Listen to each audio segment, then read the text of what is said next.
you donate $5 or more, whatever you want to help our reports keep going strong. We read that, it becomes part of the show. Sometimes you guys add news that we didn't even catch yet. And if you're like over YouTube, like I am when I watch things, head over to our friends at Rumble and go ahead and do a Rumble chat there to become a part of the show. And let's officially get on with it. All right, let's get into it. Big news day today. Justin Trudeau is officially gone, but I'm sure we're going to hear his breathy emoting for years and years to come. And Mark Carney was officially sworn in today at Rideau Hall. We'll get to the problems with the swearing in a second, but with the swearing in comes a brand new cabinet. And in the first version of this stream, I was saying some real clever things, and I forget a lot of them. But Freeland is no longer at finance. This is B-roll of the swearing in by Governor General, the spendy, Mary Simon.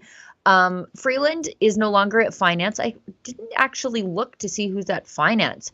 But Freeland is over at transport, which I think is a frightening proposition, considering Freeland herself has said she doesn't even own a car, doesn't even own one. When she was driving a car in Alberta, she got an enormous speeding ticket, one that probably should have taken her license from her. And then, of course, the person in charge of transportation in this country is best known for freezing the bank accounts of truckers. That's, I guess, the first major appointment in Carney's cabinet. Drea, in the first version of this, he said it's odd because Freeland has a lot of baggage and is widely disliked by a lot of people for her persona, her demeanor, the way she presents and comports herself in public, her twitchiness, her propensity to do tyrannical things. I think if there are, why she always wears weird shoes. I think putting her there sort of heals if there are any fractures, and I don't think there are, but even if there were, you want to pretend there were fractures in the party. Keeping her in a prominent role sort of fixes that, Right. Yeah. No, you're absolutely right about that. And you also spoke about, you were moving on to how one of the appointees was a lockdown, I guess a lockdowner. Yes. Yeah, that was good info. Yeah, so Mark Holland, Canada's health minister, the biggest pill pusher in this country, he has decided to not run again. So I don't know, he's definitely not going to spend more time with his family taking road trips, because you'll remember he's the crazy guy who stood up in the House of Commons and said, oh, if you want to take road trips with your family, I guess you just want to let the planet burn. And I'm like, you guys have the longest commutes in the entire country. If you're a Liberal MP from BC, you'd go across the country twice a week. So I'm not taking lessons from these people. Mark Holland's not running again, but the person who was appointed health minister, her name escapes me, of course, Kamal Khera. She's the Brampton MP. She got in trouble during the pandemic, because remember, Justin Trudeau said in December of 2020, you could not have Christmas. If you had Christmas, you were a bad citizen and you were murdering grandparents. But Kamal Khera said, okay, that's okay. I won't have Canadian Christmas break. I'm going to go to Seattle. So that's what she did. So she is somebody who doesn't respect the Liberals' pandemic restrictions. Now, I'm somebody who doesn't respect the Liberals' pandemic restrictions, but she was a part of a government that brought them in. So there's a different level of hypocrisy there. And there's also no Alberta minister. So usually there's a minister for each province if they don't generally elect Liberals, like we don't in Alberta. But there are two Liberal MPs, well, three if you count Randy Boissonneau. There's two Randys, and then one George Chahal, and there was no Alberta minister, which is odd because Mark Carney keeps telling us that he's from Alberta, and I'm like, I didn't even know that until he started running to be the leader of the country. Yeah, and all of a sudden he's using that card. But as you can see, they're not even included at all, you guys there. Not surprised he doesn't want the pushback, I guess. I guess. I mean, what's the point? There. Yeah. Yeah, like what's the point? There's no point in pretending anymore.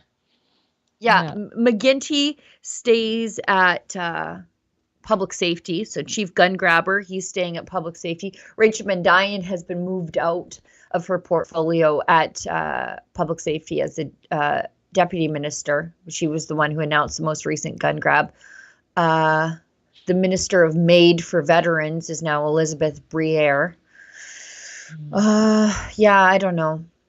We're going to have to go through the list very carefully. We'll have to see. It's mostly the same, save for 3. Yeah, I'll be playing. Okay. Yeah. So there's that. Now, go ahead. It's like there's a delay on top of everything. But no, I was just saying, you know more about the federal stuff. I'm fairly new to politics. Like 2020, when the world was falling apart, is when I woke up. And then I just, I'm learning everything. So some of these people are seasoned that I still have to learn more about. Yeah, but you and everybody else woke up in 2020. Yeah. So don't take that as like a strike against yourself. Like you and literally 90% of conservative activists right now all woke up in 2020 and realized something was dangerously wrong. And speaking of waking up in 2020, that's when they woke up Mark Carney and said, we need you to be our chief advisor on pandemic spending, which we will never be able to pay for. And the version of universal basic income called CERB that they brought in, he's the big guy behind that. And then the freezing of the bank accounts, he's the guy behind that. The invoking of the Emergencies Act, which ultimately was illegal, he's the guy behind that. So you're going to get turbocharged Justin Trudeau. So Justin Trudeau without all the foppish showboating, I guess, is what we're going to get. The Undertaker version of Justin Trudeau. Oh my gosh. If he was behind CERB, my family member just got a letter. You know those letters that were going out saying you have to pay us back things? It's been years and they just got a letter saying like that they have to pay back like thousands of dollars. Meanwhile, there were homeless people and a lot of addicts taking the opportunity of getting it and overdosing because they were shooting up so much at once because of CERB. So kids living at home, like 18-year-olds living at home. Yeah, parents paying their phone bills and they're getting served just because. It was so bad. Yeah. Now, I would just want to go down, Olivia, to this statement which was required of me to issue this morning from the desk of the president of the Independent Press Gallery, which is me. And I had to issue a statement this morning because the Liberal government enablers in the Parliamentary Press Gallery would not accredit Alexa to attend a nationally newsworthy event. I would even suggest internationally newsworthy event, the swearing in of Mark Carney. So the Parliamentary Press Gallery, which is a cabal of largely government subsidized media outlets, they get together and they collude to keep independent journalists out. And they do it fully funded. I shouldn't say fully funded, but at least funded in part by the House of Commons. The Speaker gives them their power, grants them their power. They even have a government email address. If you're emailing them for press access, it's like at gc.ca. So they are an extension of the government, but these are other media organizations who say, oh, we're going to make the rules and then keep you out. Yeah, interesting little game there. They protect their monopoly on access. It's ridiculous. But they emailed Alexa today, late in the game. The swearing in was today. Like if you were traveling from far away, which Alexa was, by the way, she didn't waste her day. You're going to love what she's been up to. But they emailed her and said, oh yeah, by the way, you can't come because you engage the public in the story that you're covering. So anyways, I was like, that's baloney. This is a baloney excuse. You're getting a press release, jerks. So anyways, the Independent Press Gallery, which is the journalistic organization which serves as a counterbalance to the cabal of state-funded news outlets in the Parliamentary Press Gallery. So if you are an independent journalist, go to independentpressgallery.ca. We're working for you. The Independent Press Gallery, or IPG, condemns the Canadian Parliamentary Press Gallery for blocking independent journalists from covering Mark Carney's swearing in at Rideau Hall.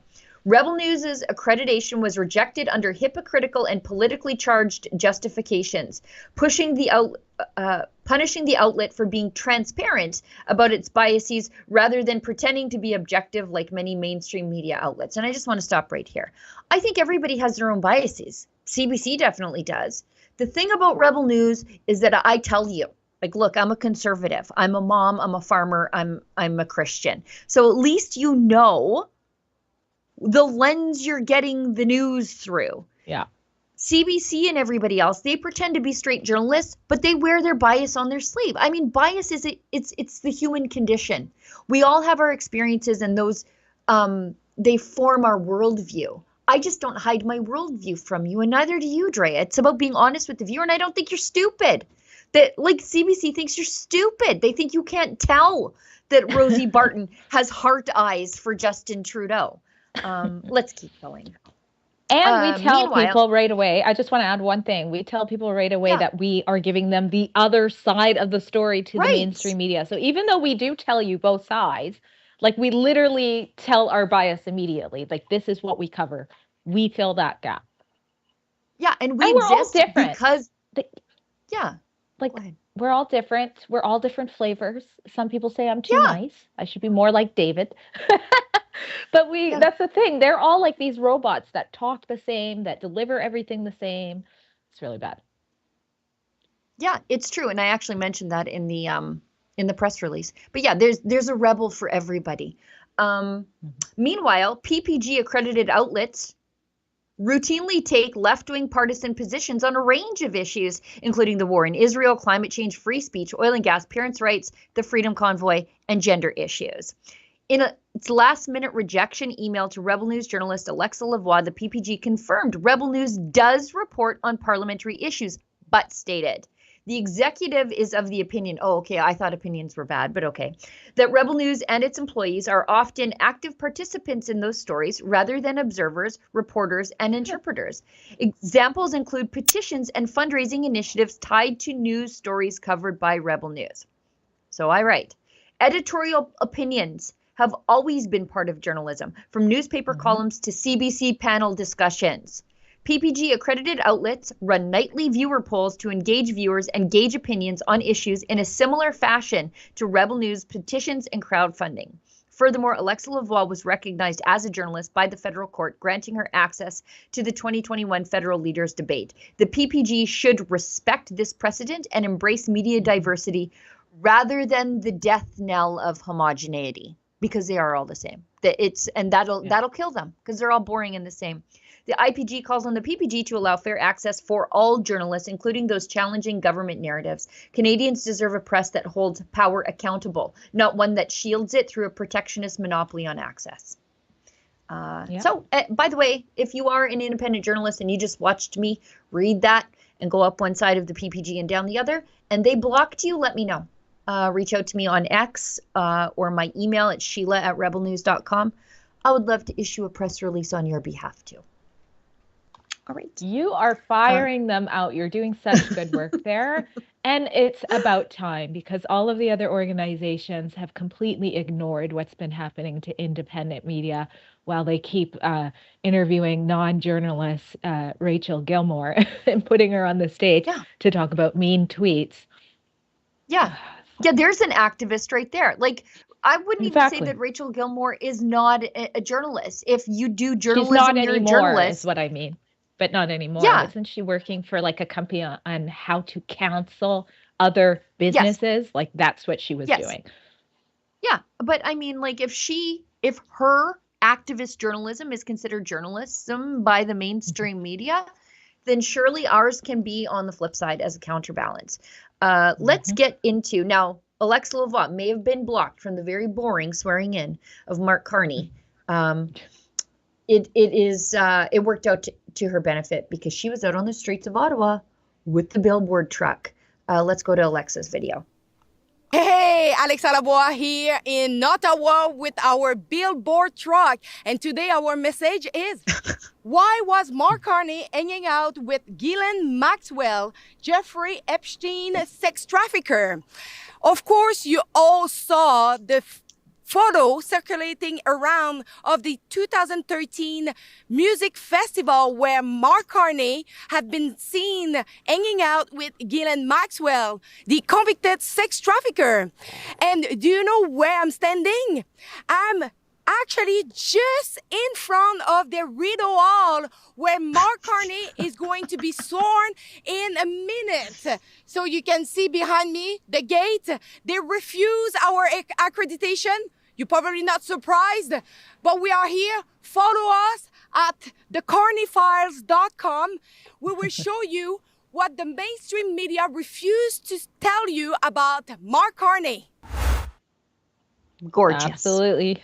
Go, Alexa. Go the truck. Go the truth. Yeah. You got to love that because a lot of people don't know about that. They don't know about that picture.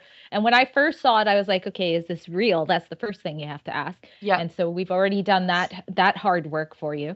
So Alexa's out there right outside putting that up. Yeah, not a good look for Carney. And I think it's a fair question to ask. What was his relationship with them? Well, and that's exactly why they don't let us into the press conferences or his media availabilities or previously his campaign events.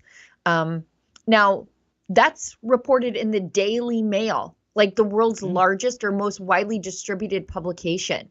So it's not some fringe theory. You would think that the mainstream media would ask these questions. Carney knows they won't, so they get in and we don't. It's almost like the blackface photos of Justin Trudeau. It had to be broken by American media before these Canadian journalists even bothered to talk about it. This is the same thing over and over again. They're going to, as I say, protect the leader to protect their monopoly on access. It's their business model. Well, it's also like what I think was Rebel News before my time, what I think was the first reason that we were banned from the debates. And that was after former colleague Kian Bexte and David Menzies had asked Trudeau about the rumors that were swirling from his high school teaching career. No journalist would ask that. And there was valid questions to be asked. For example, why did he leave so abruptly? What kind of teacher needs lawyers to write your letter when you quit a teaching job? And that was one of the fearless questions that Rebel News, I remember you guys asked before I was a part of it. So yeah, that's why we have to sue to get into the debate. Yeah, and the leaders' debates are coming up, and we're already gearing up because we've sued last minute to get in twice, and it worked. Our lawyers beat Justin Trudeau's entire Justice Department, and we'll do it again. Third time's the charm. Let's rumble, Mark Carney. Okay, now let's go to Justin Trudeau. Be prepared, everybody. This will be breathless and gross. Are you going to make me watch one of his goodbye videos? Oh my gosh. No, I'm not. I'm not. I'm just going to read his tweet. I made Tamara watch a goodbye video yesterday, and I described it as a hobo licking the inside of your ear. So Justin Trudeau says, "Thank you, Canada, for trusting in me, for challenging me, and for granting me the privilege to serve the best country and the best people on earth." I feel like this is the first time he's ever talked nice about us. I say this on the stream all the time. Trump talks so nicely about Canadians, the people. He says, like we're beloved, that he cherishes us, that we're beautiful. I feel like we've never really heard anybody talk about us that way in the last 10 years. Sheila. Are you it's okay? True. We just I'll live, but I'm really kind of tired of Justin Trudeau, the guy who wrote off everybody who didn't vote for him as a Nazi, fringe radical. We're sexist, we're extremists, and should there really be a place for us in society? Well, what are you going to do to us? What are you just going to launch us into this? Yeah, should we be tolerated? Should we be launched into the surface of the sun? What, you froze people's bank accounts because they honked at you, and now he says we're the best people on earth? I don't think so. And that we challenged him. Oh my gosh. He didn't care about anything. Anybody who opposed him, he was just so smug. He'd always do that wave like this when everybody's yelling at him, and he's just he could care less. Or there's nobody there. Or there was Yeah, nobody or there. Like there's there were no one times where he there. was like waving on the Like, tarmac and then somebody took a photo the other way and it's like completely empty. yeah, there he is. Oh my gosh, I'm so happy to Stupid. not see him, but then I'm so worried. Like, I never thought I'd be in the position to actually want him to hang on longer. Obviously, I Yeah. would have preferred him face off with Pierre Poilievre. So it was a weird moment when he actually resigned. I'm like, I'm not as happy. I thought that I would be out banging pots and pans when he officially did it, and it Yeah. wasn't that. It's not Yeah. ending. I thought it would be like we go to Yeah. election, we get to show Yeah. Trudeau the door. Canadians get to send him the message that they've been wanting to send him for years now, and he even took that from us. Like Yeah. he took away our freedoms, he taxed us to death, and then he took away our ability to send him the message that he so rightly deserves. Of Yeah. course. Shame. Do we have we just showed Justin Trudeau pretending to like fake cry in the Governor General's office. Like gross. Like be a man. Like I can't just such a repulsive thing for me as a woman to see this kind of stuff. Like it just so gross. Ugh. But there's a photo of, I think it was Justin Trudeau standing in front of the empty cupboards in his house in Rideau Cottage. Do we have that Was one? he And I looking was for like, was he looking for his water bottle, drink bottle thingy or whatever? drink box water He bottle could, sort of yeah, things. maybe he was looking for that. Thank you. No, I was like, what a perfect metaphor for how he left Canada, just with the cupboards bare. You know, Yeah. that should be it. Trudeau leaves Canada with the cupboards bare. It looks like he was trying to take every last thing he could out of the place. Just was not a great photo to take. Yeah. Oh my goodness. Do we have a ad? I thought I saw. Nope. Do we have a Rebel News ad? And remember, everybody watching, Yeah. feel free to chime in. I know click you it. have things to say about Trudeau leaving, so let us know in the chats. Yeah, please. Canadians know the national anthem. They stand in silence to remember those who died for this country. But not every Canadian knows their rights and freedoms. The Freedom Passport will change that. It looks and feels like a Canadian passport, but contains the Canadian Charter of Rights and Freedoms in a portable, easy-to-read format. The Freedom Passport. Order one for yourself and for all the freedom lovers that you love at freedompassport.ca. Why should you join Canada's National Firearms Association? We currently have one of the most aggressively anti-firearm governments in our nation's history, promoting fear and placing blame like never before. Our rights, freedoms, culture, and heritage, it's all on the line. But we are fighting back, and there is strength in numbers. We work within the law to change the law, to defend competitors, hunters, collectors, and other law-abiding firearms owners. We can get through this. We've done it before, and we'll do it again, if you are with us. Canada's National Firearms Association. Freedom, safety, responsibility.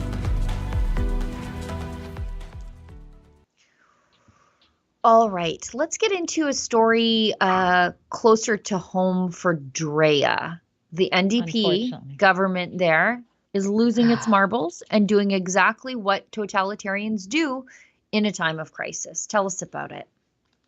Well, this is all too familiar of the start of the tyranny we saw in the COVID area. Vaughn Palmer with the Vancouver Sun is calling the NDP's power grab, the new proposed law, Bill 7, to be that it is going to give unprecedented power to Premier David Eby in the name of fighting Trump tariffs. So he says that it is more far-reaching than anything we've seen since the War Measures Act, starting right here in British Columbia. So Premier David Eby responded to the Trump tariff threat, remember, threat, Thursday with legislation to allow the NDP cabinet to override all provincial laws, regulations, authorities, and even the legislature itself.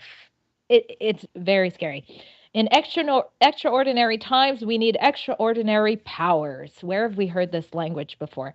Eby told the reporters. He's right about the powers in the bill being extraordinary. In 41 years of covering BC governments, Palmer says he's never seen anything like this before. So he says it would give the NDP cabinet the power to make regulations broadly, which is the term they use in the press release, supporting the economy of BC and Canada, which might well cover darn near anything. We're talking taxation, and they're using these cozy words like sustainability, and of course, really playing up the threat as the reason for the emergency that it is needed. We'll throw to a clip, and then I want to talk a bit more, but here's Eby justifying it.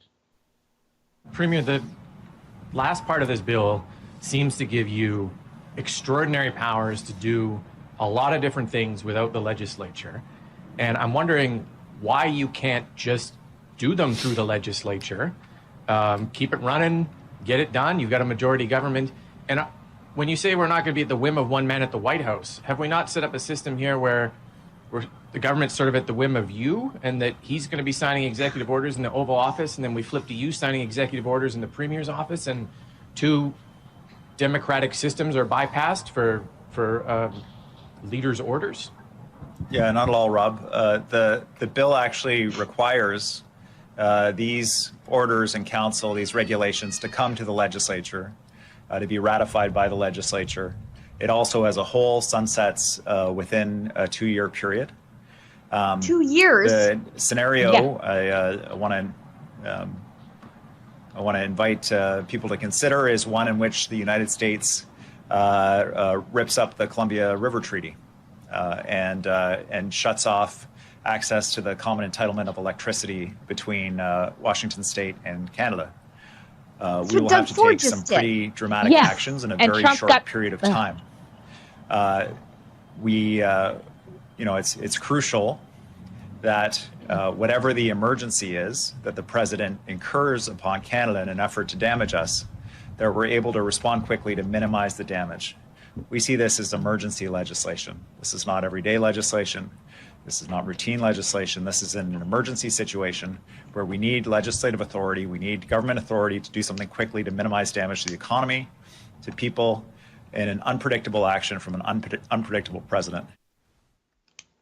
Okay, Oh, my Lord. so many things to say. First, he repeatedly refers to the threat of the tariffs from Trump and doesn't refer to China's active tariffs that are affecting our fishermen. Second, I heard you say it about Ontario and farmers.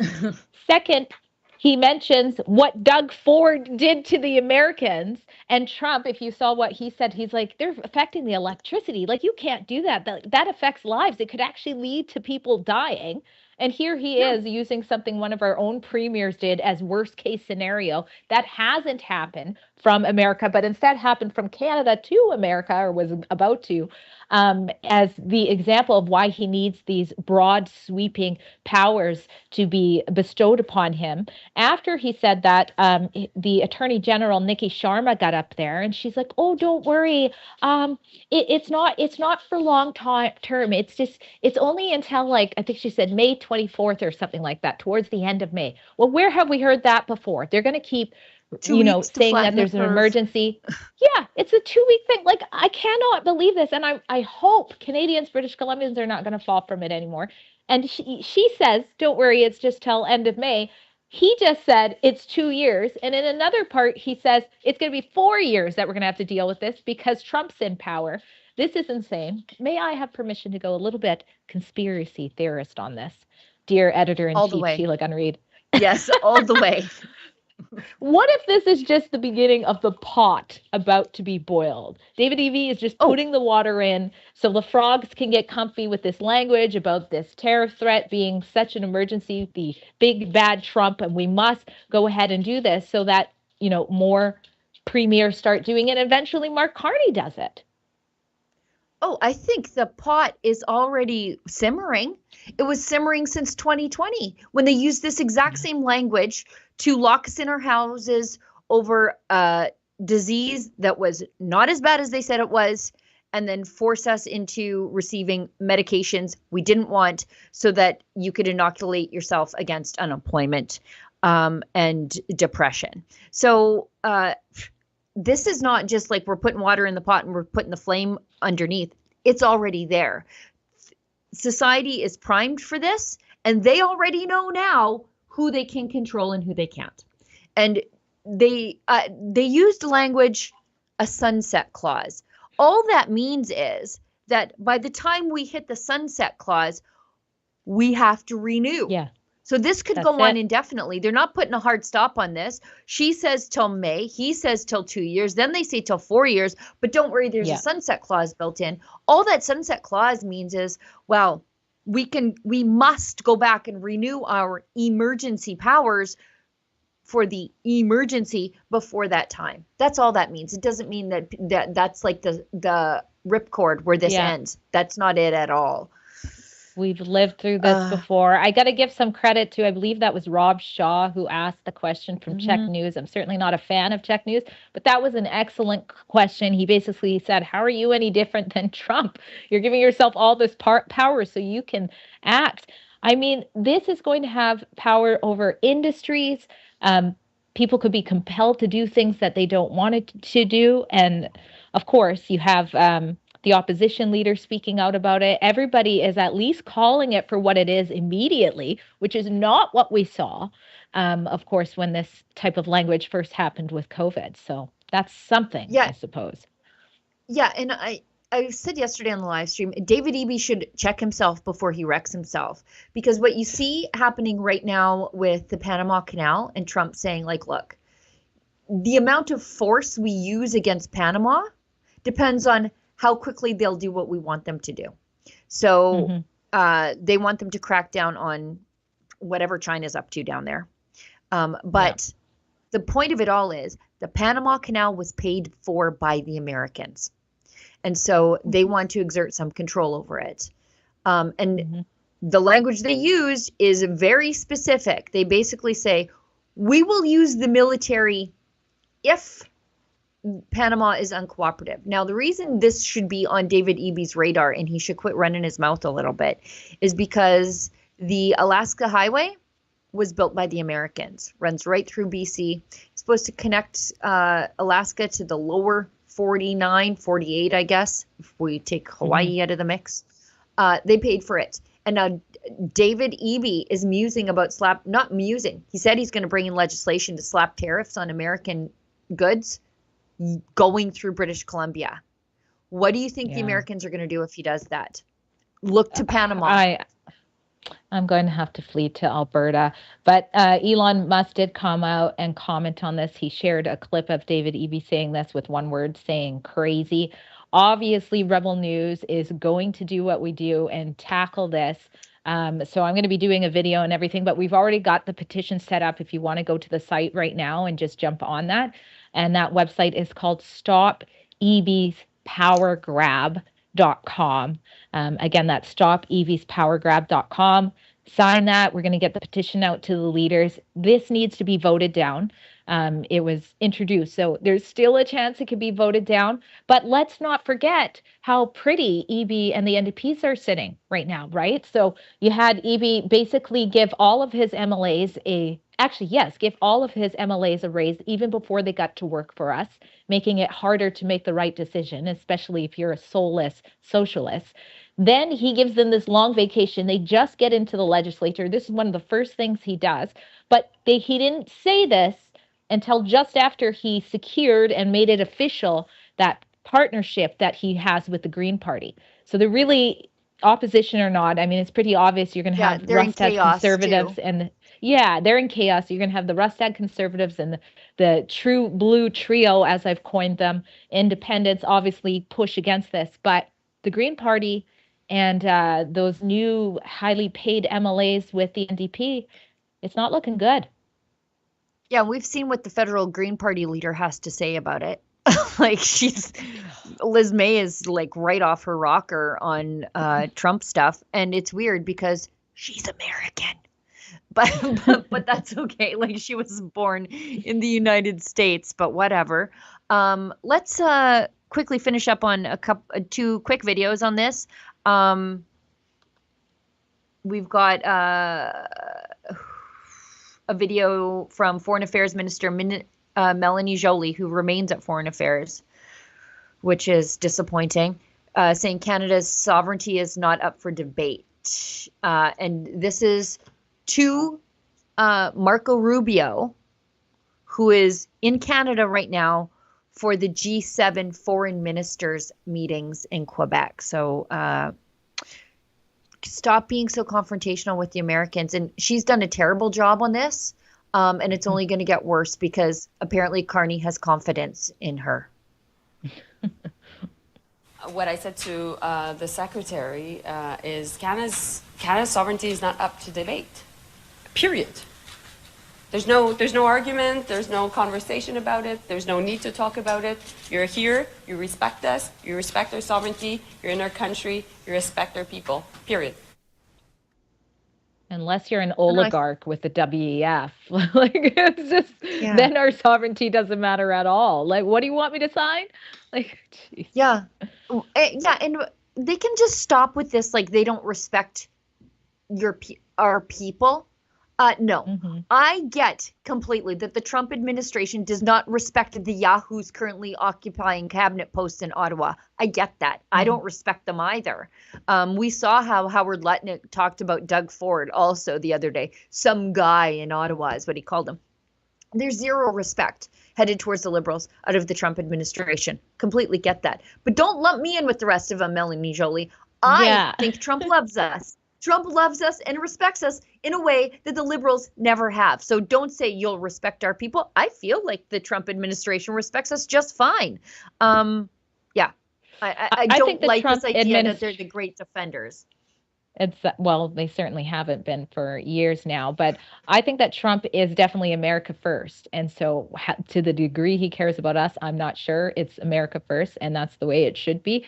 But you're right. He gives us more respect and then calls out the crap that we needed to be called out. For example, naming BC as one of the worst offenders when it comes to the border crisis because of the fentanyl. He's calling it like it is, whereas you have the people in our own country not calling out what matters, like the carbon tax going up on the 19th. It's all this threats of tariffs on April 1st. Do we have that video from Marco Rubio today?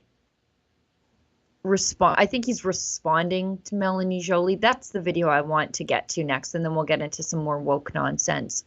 Marco Rubio this is F-Front posted it in the chat. This is the one. Yeah, let's hear it. Understand why the Canadians are taking such umbrage at these comments coming from the president? Is that something? The Canadian government has made their position, how they feel about it, clear. The president has made his argument as to why he thinks Canada would be better off joining the United States for economic purposes. There's a disagreement between the president's position and the position of the Canadian government. I don't think that's a mystery coming in, and it wasn't a topic of conversation because that's not what the summit was about. Mr. Secretary, do you understand? That was very direct. Okay, that was good. Well, also, he just goes completely opposite of what Joly said. Joly said, I told him straight to his face that you must respect our country and our sovereignty, and there's no discussion, and respect our people. And he's like, didn't even come up. Who's telling the truth here? I bet it's Marco Rubio. He's like, there's clearly a disagreement between the Canadians and the president, but that wasn't a topic of discussion for us. So, okay. And he answered that pretty smoothly and quickly. It's just, oh my gosh, without knowing that question was coming too. So, well, I'm sure he anticipated it for sure. Let's get into the woke nonsense of British Columbia, which is again could be an entire show. Woke nonsense of Lord BC. Woke Abbotsford School Board censures 2 trustees. Why? Because these fellas thought that guys shouldn't play in women's sports. Absolutely. Like right after Trump signed the executive order to shield women from males in their sports, Jared White, who's on the right side on the screen, put out a Facebook post, and he basically said common sense is returning, and he applauded that.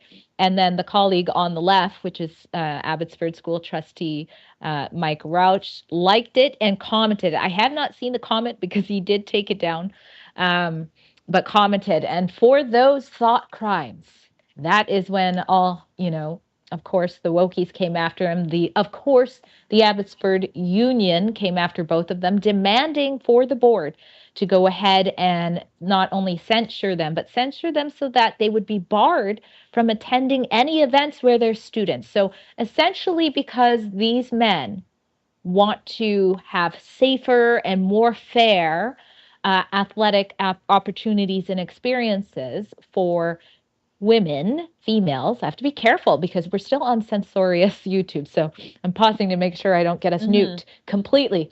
But because they took a stand for women and girls, they're essentially being treated like they're pedos or something like that. They're being barred from the students. And it's just disgusting. So, of course, what did the board do? The Abbotsford board went ahead and did exactly that, censured them. So they're censured at least until a month or so. And Mike Rauch did go ahead and put out an apology. It was a little bit of a, when you say like, I apologize, you think I hurt your feelings kind of thing. It was a little bit like that, where it was like, I apologize for, taking a stand for girls' rights. But he did apologize. Whereas Jared White, on the other hand, is standing firm. He says right there, is somewhere there, I have his direct quotes. But if you scroll down and look at the article, he says he's standing firm. He will not be apologizing for this. I think he has 3 daughters as well. So he's going ahead and taking a stand for that. And this is not the first time we've seen the Abbotsford go ahead and counsel people. I included the fact that this is the exact same board, quite interestingly, because the same trustees that are speaking out and getting in trouble are part of the board that actually voted to fire Abbotsford High School teacher Jim McMurtry for him correctly teaching kids that, hey, if that claim that 215 kids' remains were found at the former Kamloops residential school is true, we now, of course, know it's not, but he claimed if it's true during the time that the claim had come out, most of those kids most likely died from things like tuberculosis. Well, that was such an offense. He got literally carried or pulled out of class and was never back for years. And they voted to get rid of him for that. And now it's kind of come to a different issue where we see that's what happens in Canada. And these trustees who, did vote to fire him are now under fire themselves for, I guess, where their line is that they're not willing to cross, especially Mr. White.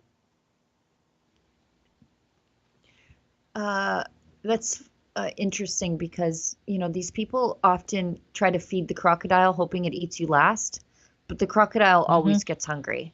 And so these guys find themselves in the same position they put somebody else. I hope they learned something. It's kind of, it's sad, but sometimes people have to learn things the hard way. However, that doesn't make what's happening to them right. No.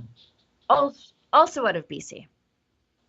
BC College finds nurse guilty of professional misconduct over gender views. This is Amy Hamm. People know her. We love her. She's a journalist and a nurse.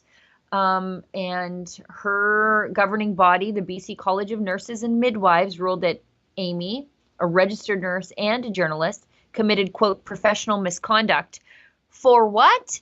Expressing her views on sex and gender in published articles and public advocacy. So this goes, she's been just dragged for 5 years almost now. Yeah. She writes actually, in the Millennial National Post Redux. Sorry, no, you go. You know the story better than me. I just wrote it up yesterday. No. I was just going to say one of my very first reports was racing out when I had heard there was the I Heart J.K. Rowling billboard. And that's where this all started, actually. It went up in Vancouver-Burnaby intersection on the cusp of that. And it was only up for, I don't remember the exact time, but maybe 3 hours max. And I got out there and that's when I first met her.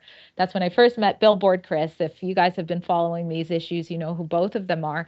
And, City Councillor Sarah Kirby-Young put in a complaint and that was taken down so fast. But her nightmare that's when it began. She had people who were never her patients, just these activists that we know come after you and your firstborn when you do these types of things, putting complaints to her college against her. And for that, she has been professionally persecuted for years. And her hearing, her hearing was almost 2 years ago, I think, that it began. And then, of course, it gets stretched out and things like that. Like, it's just been a nightmare for her. She's had threats of being words I can't say on a live stream on YouTube, and threats of harm to her family while this is all happening. And the whole time she has stood very strong in her principled arguments, such as males should not be in women's rape shelters or women's prisons. Like, that male Tara DeSouza,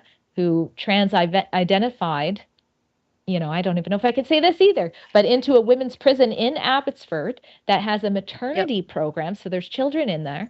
And he's done some horrific things you can imagine to babies. So these are the principled stances that she takes on behalf of safe sex-based spaces. And this is what happens to her in the nursing profession with these tribunals that we see keep failing society over and over.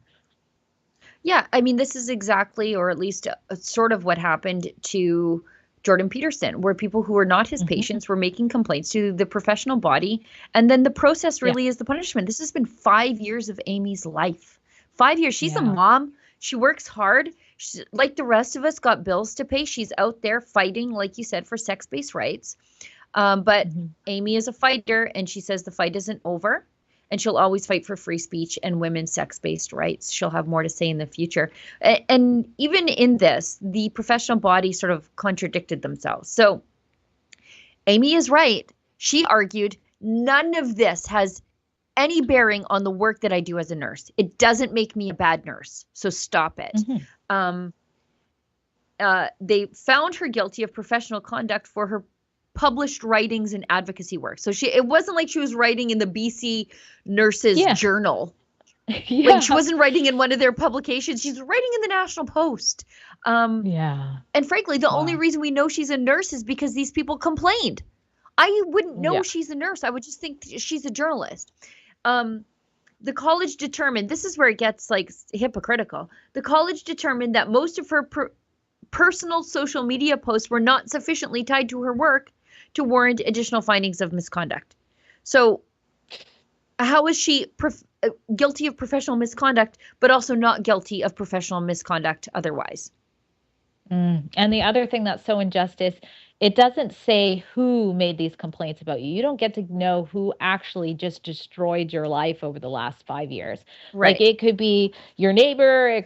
In this case, it obviously wasn't. But they get to say whatever the heck they want to say and put you through this witch hunt, and no accountability for even who they are. One little moment, that I know she appreciates is, I don't know if you caught this, but it's kind of fun.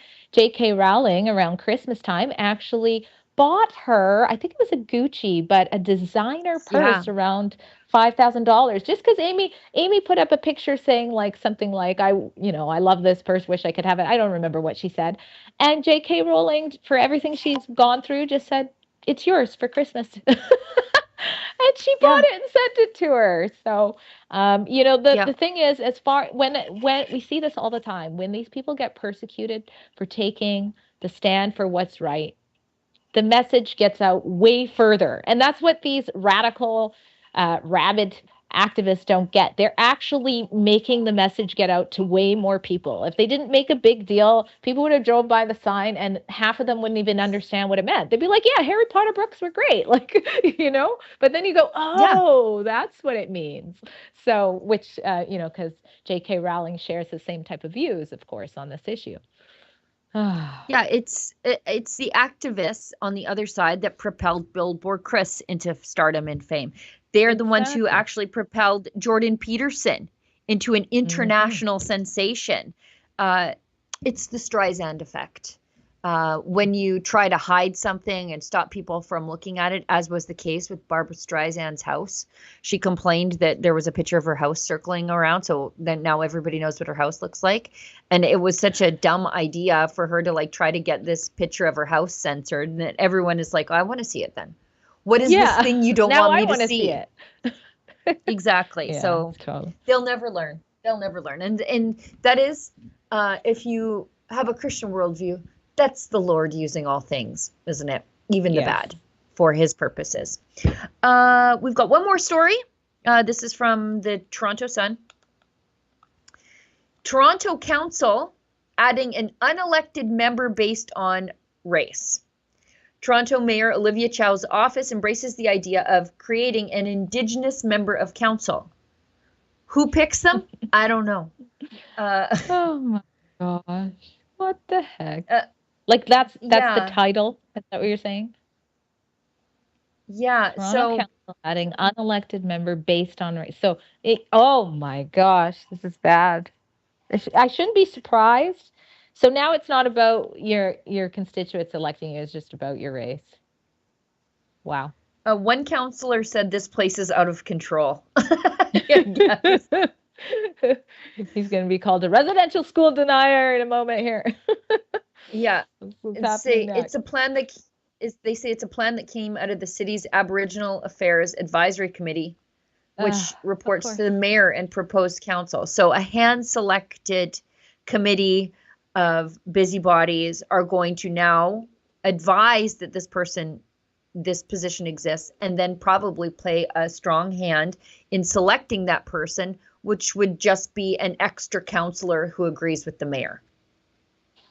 This is when you ask if we're a real country. Like, how do you even say this out loud with all seriousness? As if this is a thing that Toronto needs to be concerned about. Have you been to Toronto lately? It's housing is out of control. Traffic is a nightmare. Homelessness, drug addiction, crime, shootings. Which one do you want me to talk about this week? Like people going into bars and just spraying bullets around. I feel like the mayor has other things that she needs to deal with. Oh, and how dare I forget this one? The rampant anti-Semitism, the Islamist police and their podcast. I feel like the mayor has bigger fish to fry, but this is part of a broader issue that happens in left-wing governments. And I know this because our friends in Australia, our Australian team, covered this quite closely, the Voice to Parliament in Australia. And it was basically this. There would be an exclusively Indigenous voice to Parliament, they called it, whatever that would look like at the end of the day, I don't know. But it would basically have a role to play in Parliament, not elected, completely based on race. And this is the same thing. And that was rejected in Australia. In Australia, of all places. Yeah. So let's hope Toronto does the same. Well, and governments already have advisors for all of these types of things, right? Like they already have, select groups of people that consult with and advocate for their different communities. Like there's literally no need to do this. Stop being so lazy. You want to get elected, go campaign, put in the work. Yeah, like if you are Indigenous and you want to bring forward Indigenous ideas, again, like there are, you can form a lobby group, lobby government, or as Drea suggests, just get elected. Then go sit on the Indigenous, whatever they call it, Indigenous Affairs, Aboriginal Affairs. Sit on that panel, that House of Commons committee, advance these ideas. If you are somebody who cares about this and you're an elected member, meet with Indigenous people in the community and you bring your ideas to them if they're not going to get elected. There are ways to advance these ideas that don't subvert democracy in its most basic form. Not to mention, I highly doubt any banned governments would take anybody from outside of their nation in the opposite direction. Yeah, I think that's the end of the show. I think we got to mostly everything we wanted to talk about. We're a little bit over time because we started late because we all had internet catastrophes, technical catastrophes. Well, not all, not me for once, which was Yeah, peculiar. you didn't. Yeah. Do we have any chats, Olivia? I don't see any in the Slack thread. Not today. Okay, great. However, if you do want to support the show and you are watching the recorded version of this, this is past Sheila talking to future viewers. You can leave a super thanks. That's the YouTube paid comment, and every little bit helps. So if you want to do that, that would be really appreciated. And for those of you who are unable to support us, we understand. This is a very expensive time to be a Canadian. Justin Trudeau and now Mark Carney picking your pockets harder than ever before. If you could help us get around the intense internet censorship and share the stream with somebody you think needs to see the information that we talked about today, that is worth its weight in gold. And we so appreciate you for that. And Drea, I'll just turn the show over to you so you can wrap up. Yes, such an important message. And thank you, everybody, for tuning in. And if you were there from the start, apologies for my dog and my technical issues. Love you guys. And thanks to the producers, everybody behind the scenes, and, of course, my lovely host, Sheila Gunn-Reid. Stay safe and stay sane, guys. Hey, do you remember how the media party talked about our Canadian flag during the Freedom Convoy of the truckers? They hated it. They hated them singing our anthem. These are the same people who stripped John A. Macdonald off the $10 bill. But now that Mark Carney is campaigning against Trump's tariffs, suddenly Canadian patriotism is cool again? I mean, look at this. Everyone sees the main threat as the Trump tariffs. And Donald Trump, as we know, has put, as the Prime Minister just said, unjustified tariffs on what we build, on what we sell, on how we make a living. He's attacking Canadian families, workers, and businesses, and we cannot let him succeed. Because when we are united, we are Canada strong. Funny how that works, but I didn't need tariffs or approval from politicians to stand with Canada. You know, I've been a flag-waving patriot for a while, including when the truckers went to Ottawa. Still am now. That's why we just launched a new merch line called I Didn't Need Tariffs to Start Loving Canada. I like this one with the trucker protest imagery. It reminds me that these now proud, woke liberal Canadians that, well, they're a bit late to the party, and I don't believe them, by the way. Get yours now at rebelnewsstore.com.